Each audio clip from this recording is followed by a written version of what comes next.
ang Ginoo mana kaninyo. Manaw sa kanino. Pagbasa gikan sa Santos nga Ebanghelyo sumala ni Lucas. Himayaon ka, O Ginoo. Human makasulti si Jesus niini, may usa ka babae nga mituaw taliwala sa pundok sa mga tao ug miingon kaniya, bulahan ang babae nga maoy nagsabak ug nagpasuso kanimo. Apan si Jesus mitubag, bulahan hinuon sila nga namati sa pulong sa Dios ug nagtuman niini. Ang Ebanghelyo sa Ginoo. Dayon ikaw, O Kristo.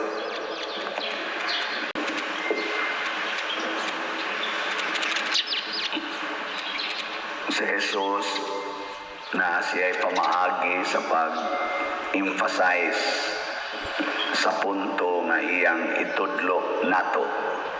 Ug niini karong Ebanghelyoha, iyang gi-emphasize unsa ka importante nga mosunod gyud ta ni Mama Mary. Pag-ingon sa babae nga pagkabulahan sa babae nga maoy nagsabak ug nagpasuso kanimo, kinsa may gipasabot ato ang iyang inahan si Mama Mary. Pero ang tubag ni Jesus, bulahan hinuon sila nga namati sa pulong sa Dios ug nagtuman niini. Kinsa may iyang gipasabot?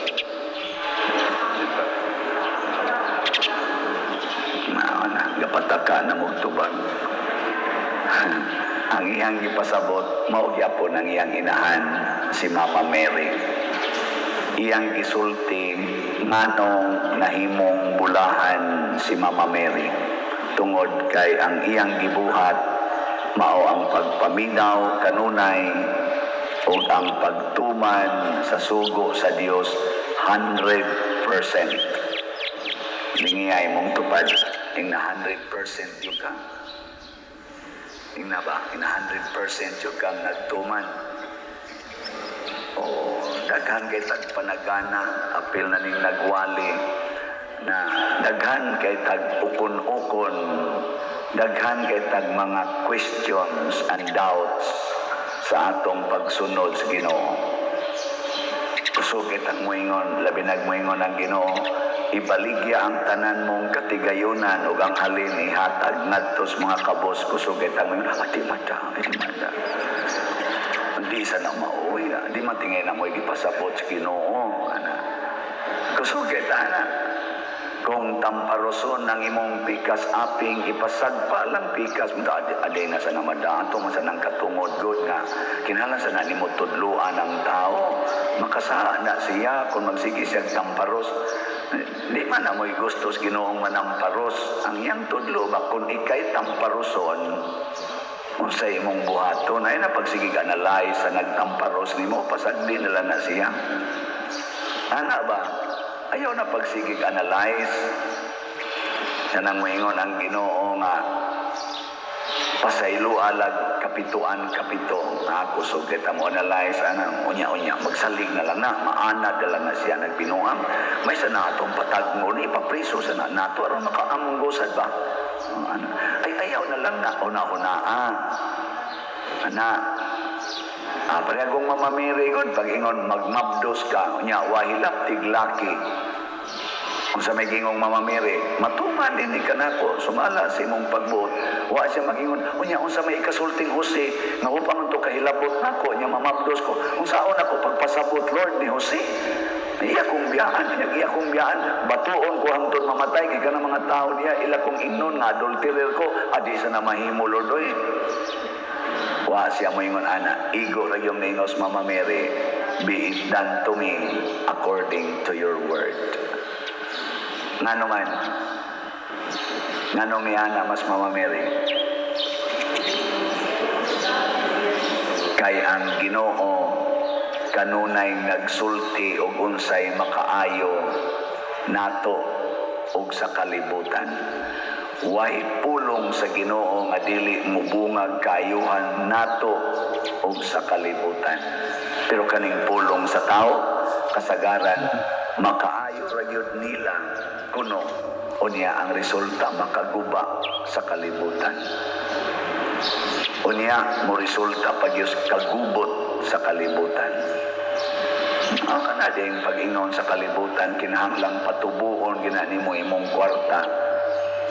Kinahanglan maayo jud kag financial management aron mahimo kang dato. Di ba? Mao man aron ang atong paradigm. Mao sa nahinungdan nga gipa-eskwela ginani ninyo inyong mga anak. Kanang gitudlo sa kalibutan na kinahanglang naa jud kay house and lot. Aron stable ka financially. Kinahanglan duha ra gyud imong anak, palaygit dayon. Ug di ka palaygit, abortion.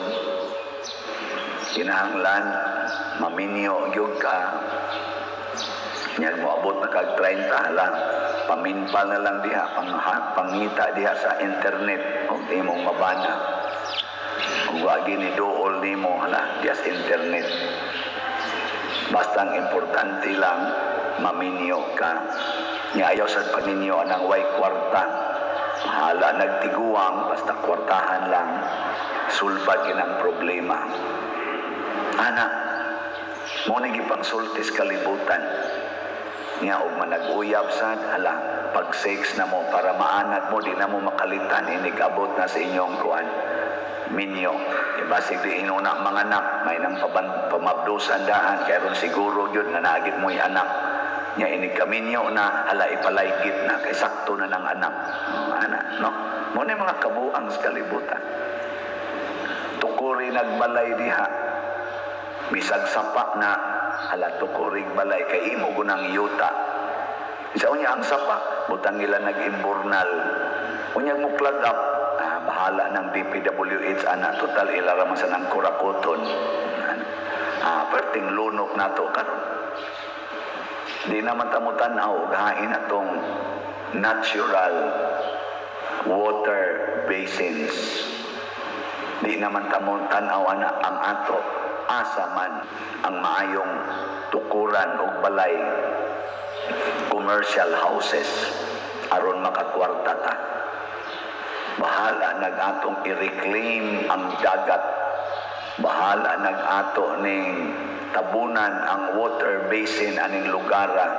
Usa ka dakong lungsod na ay lawom kaayong lugar dito, gisiminto, wa nay exit ang tubig, sige na lang baha, siging baha. Huwag mo na nahitabo sa ato ron. Sama nang dito mangkugikan San Vicente. Ana, problematic yan ang San Vicente. Kaya mura nagkawa diya. Nanto pa doon si Yate. Wa na'y kalutsan ng tubig diya. Mauna inig uwan o kusog adto dito danhok tanang tubig. Labi nagmang-clag up din adto dagat dito. Mura nagdagat diya. Nanto pa doon si Yate. Di mo to, pamuyo mo dito.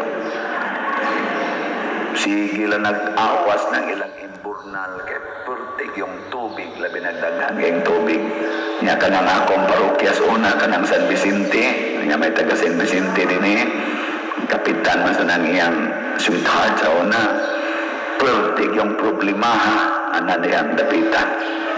Ang samot na yun karon, nadaghan na kayong isiminto nga lugar, kay gihimo ng subdivisions. Alang-alang tos una nga kaumayan pa, napa ang katangkungan, ana kay ikabot tubig itong suyupon ng mga tuslaw. Karon gipang siminto na hala ang tubig magkabuang nagasa agi. Purting lunopa. Nga naman, kita may nagsuguan haron yun magkakwarta. Ang kwarta pa'y makaluwas, ang kwarta ay maka-impas. Impas gitaan. Nuna, sa unang pagbasa, gisgutan kidiri ni Propeta Joel, na hapit na gyud mo abot, na mungit-ngit ang kalibutan. hukman sa Ginoo ang tanan dito sa walog. Pasabot aning walog mao ang kalibutan. Dinhi ta hukman laino niya ang maayo iyang panalipdan, pero dili panalipdan sa lawas nun. Gani karon ang nangamatay silinog kasagaran mga inosente, ang mga buangon nindot magkaig mga balay ligon magkaayo, ang mga inosente nga mga pobre nga mo'y gikurakutan og maayo gamantin nilang intaw balay nga gipayl ang halublat ng kawayan at mo'y himong kabilya. Pag linong datugan na yun, patay na yun. Pero kato mga dato, igor ang mangliki ang building na so sila'y billions nga ikakuan na yun, ika-repair. Ang mga pobre, puyo lang usan, tabong-tabo na ng sako. Pero kung sa may panalipdan sa Ginoo, ang atong kalag, mahimot ang bulahan at tubangan sa matas Ginoo, dili sa matas tao. Kita tingali mo ilabing pobre sa matas tao, pero sa matas Ginoo kita mo ibulahan. Ngayon sa may timaan sa mga taong bulahan, una, relax ang ilang kasing-kasing. Lingiyay mong tupad, relax ra ka. Relax ra ka na ay sakit. Relax ra ka na ay mo dahot na to. Relax ra ka way kwarta. Relax ra ka mamatay. Pero ka na mga dili bulahan, ratulon kay nastanan. Ratulon. Maratol na sila sa uban, silang buhok. Maratol na sila silang kilay. Maratol na sila silang mga naong. Maratol na sila silang mga finances o sa ilang mga honors. Dali ka na sila maratol. Ikaduhang timaan sa taong bulahan. Kusog kay na sila manghatag.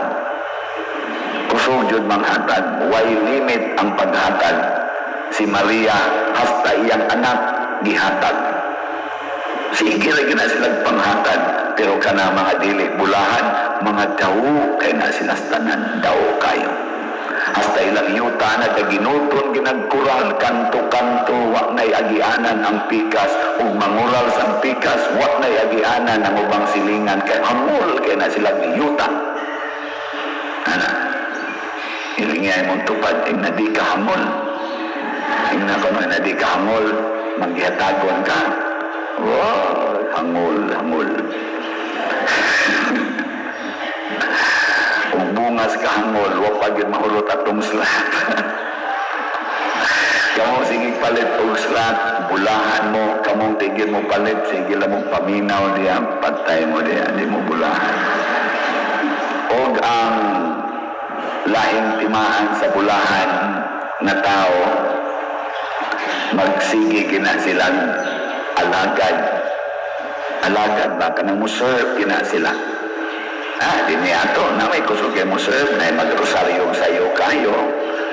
Sa magsigig bisita nga ito sa mga kapilya, tanan na itong activities karon, sa activities para ni atong pista ni Mama Mary. Pamista niya mo ha. Karong gabi ang atong prosesyon human sa atong alas 6 na misa. Prosesyon ta. Nananay kalihok. Aktibo kayo. Di nahapit manguli sila. Sige yung kuan. Trabaho niya. Ato sanggingan pagdamog pagkaon ugma. Iniguman sa atong alas 5 nga misa. Ugma. Adlawng Domingo. Muna itong high mass. Wala tayo misa sa alas 7 ugma. Iguman ana mga unta dihas gawas pagdamog pagkaon amailhan imo kinsay bulahan kay kusog kay na mudag pagkaon pero kanang dili bulahan magpunay nag-ambos anang naangay gida magda nag plastic sos ni ipasangil las irok ang dugi niya si dugi kwaon ko ni mga bukog ni pakapin ang unod daghang mas daghang pang unod kaysa bukog mga animal kay na sila. Oo na. Sige, atong i-report ninyo kay andam na bata sa ato ugma. ang atong Grace nga slots, ang atong halin niabot nag 69,742 ka slots, napay 630 ka slots, 258 ka slots na available, tag 100 pesos per slot. Nya doon na ni 70 slot challenge na tag 7,230 na ang atong nadawat. Sa atong PPSC mo na yung atong gamitan sa ato din yung mga project o kanirong atong pista, budget anig 600,000 ambot kaya baka unya ang atong halin niabot na 36,538 ka slots, na pay 63,462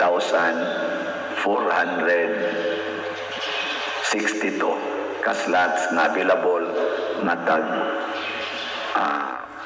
100 pesos per slot. Ang atong target na moabot untag 40,000 ang atong halin karong Domingo kutob ugma. Kaya pa kani mahalinan ka taron og mga 4,000 or bisag 3,000 lang, babasin pa, no? Aw karon man og ugma, 2,000 karon, 2,000 sa ugma, tag 100 ra gud ni. Pamalit mo maayo, stansa ninyo ay pugsunon man kay mustanan. Ay napay 3,462 ka slots na atong bukdunonon. Unya ang atong DPR katong para sa earthquake victims ato ning himuon human sa atong pista dinhi, niabot na 9,717 ang atong halin nga tag 100 pesos. Nya nakahatag na tag mga almost 100,000 na contribution sa nagkalain-lain nga mga victim sa linog. So atong pakpakan ang mga katauhan nga hatag nato. Salamat kayo sa inyong bulahan kay mo ani.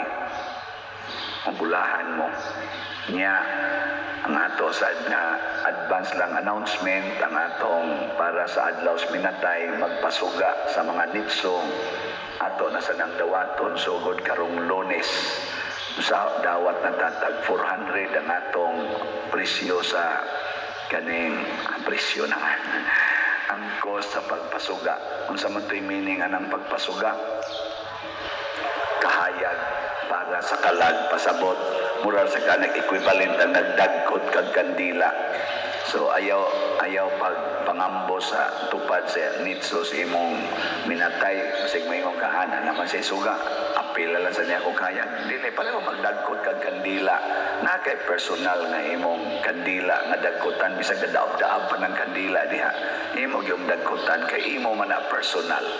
Ang pag-imbitar man na ang kahayag sa Ginoo unta mudanhag sa imong minahal sa kinabuhi nga mipanaw na ato lang ang buhaton kay bunga man na sa atong pagtuo.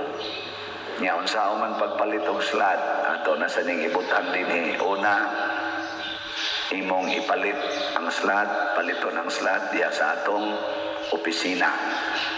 Nya pwede sad dinhi sa palibot sa simbahan panahon sa atong dagkong events, sa atong mga misang dagko sa mas Domingo, dito sa atong mga kapilya, pwede sa mo makapalit ito mga slots. Pwede sa i-deposit sa atong bank accounts. Tanawan ning atong mga bank accounts, atong i-flash din sa atong screen. Kay mao na inyong sundon, ayaw i-deposito sa lain-laing accounts nga magpaila nga padersyano, dili na tinuod. Unya, pwede sa atong GCash. Ang ako lang GCash karon napuno na ang kaning uban din isang GCash basig puno na sa pili-pili lang na. Pero kanira yung mga GCash nga atong gipakita, mura na gamita. Kung puno na tanan, ay kwarta padala. Ang kwarta padala, iigo lang rin ako. Palawan, Iloilo, Cebuana, RD, unsa pa na diha. Ipadala nga rin lang nako. Kung dili nako, kining niya mga ngan din atong ibutang. Mauna siya ang paagis pagpalit aron dili mo mahimong biktima sa mga scammers. Kining tanan mga igsuon nagpakita ni sa atong kabulahan. Bulahan tungod kay kamautang maminaw, kamautang mutuman sa sugo sa Ginoo. Maliwat ta ni Maria, dili tingali perfect, pero at least na ang atong gugma sa pagsunod niya. Ato sa nanasinati, naghihigugma sa ta ni Maria, panalipdan ta sa Ginoo, pinaagis pangalian ni Maria, patumanon yung tagaag katumanan ng atong mga kalihukan sa makaroon nagpista ta sa Birhen sa Pilar. Hinauton ta na makapaligo ni sa atong pagtuo, makapahiusa ni natong maayo diha sa paghigugma isip sa kasimbahan tungod na sa atong pagsunod ni Mama Mary. Nabitay ning text nako nga pader unsa pay imo dihang mga projects nako diya pay daghan din siya mo tampo lang ko pader ha ginagmay lang na padadin siya 1,000 nako kagamay ra di ay abi nako bagyang hotdon ang tanan natong project 1,000 ra di ay pero sa pagpamalandong nako dako kayo ang iyang gugma nga mutabang sa mga projects. Ang para nako ang iyang gihatag kay mao man to iyang the best na ika-contribute sa matas Ginoo nakahimo na siya sa atong mga projects. Ato tingin project din mo cost ning 100 million. Pero ang iyang gihatag 1,000. Pero ang nasiyang kasing-kasing tabang mutabang gyud ko sa project ni Padre Siano sa iyang parokya. Kung ang tanan nga nagsunod nako, kamong tanan nga naminaw nako, naaaning maong gugma nga mutabang gyud ko sa project o kalihukan na himuong Padre Siano.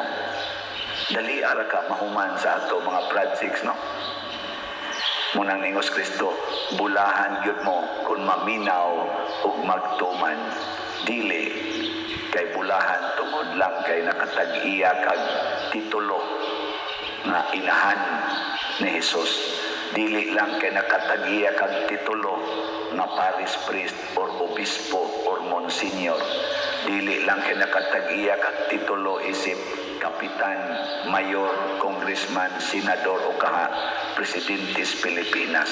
Magunsa man na kung daw kay kastanan, maldito kay kastanan, bakakon kay kastanan, kurakot pagyud kayo. No?